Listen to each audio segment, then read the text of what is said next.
Jesus said no one can serve two masters. Either you'll love one and hate the other, or be loyal to one and have contempt for the other. He said you cannot serve both God and money.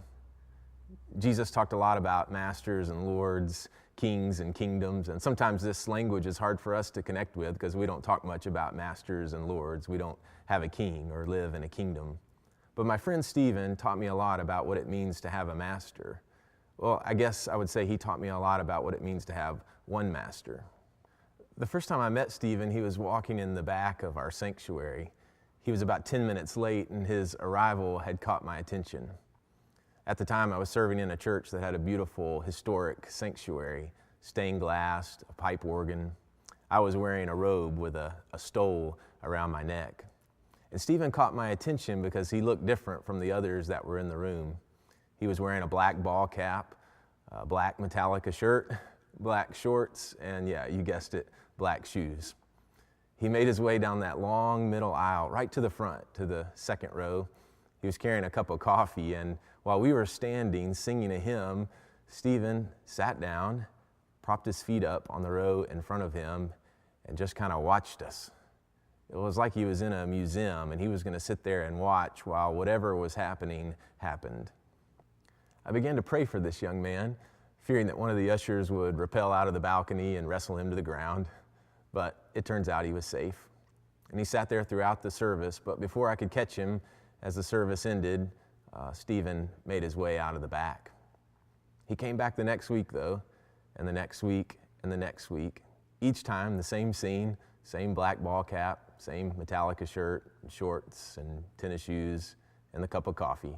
Right there on the second row, he would sit and listen. But by that fourth week, at the end of the service, instead of walking out, he walked up. And he came forward where we had these comfy pads where you could kneel down and pray. And Stephen did just that, just like he knew what he was supposed to do.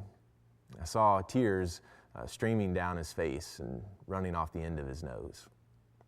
This time we did get a chance to talk, and the next day we went to lunch. I asked Stephen, "What do you think about Jesus?" His answer surprised me. He said, "Up until a few weeks ago, I had never even heard of him." Now, I talk about Jesus a lot, but our conversation took on a whole new feel as I began to share with someone who had never heard about Jesus, about my master.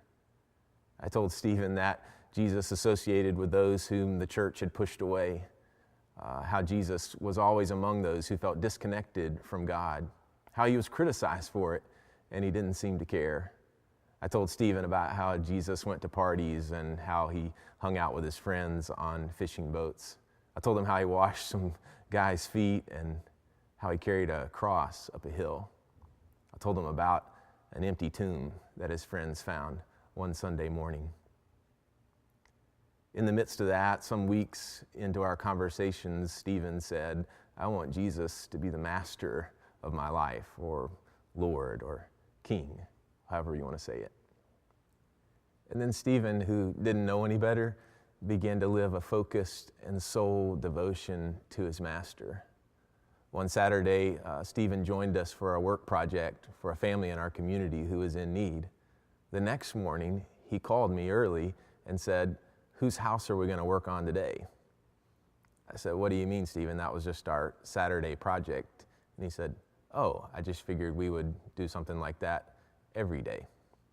Another night late, he called me, and he was outside the door of one of his friends' apartments. He said they'd had an argument earlier that day, and he had shown up at her door with a basin of water and some towels, and he was there to ask for her forgiveness and wash her feet. He said, "She won't let me in," and I said, "Yeah, she probably won't." You get the point.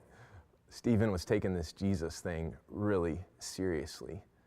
His focus on him was undying, and it affected the way that I thought about Jesus and the way that I looked at my life. I mean, Stephen said Jesus served the poor, so why don't we do that? Jesus washed people's feet, and so why don't we do that? He was taking this master thing really seriously. It affected how he looked at everything. For Stephen, to have Jesus as his master affected the way he looked at his time, his relationships, his money. And for me, it affected how I looked at Jesus as my master, my king, in the kingdom that I live in. So often I seem to serve more than one master. Sometimes the master is money, sometimes the master is me. I don't kick Jesus out, but I certainly scoot him over to make room for more.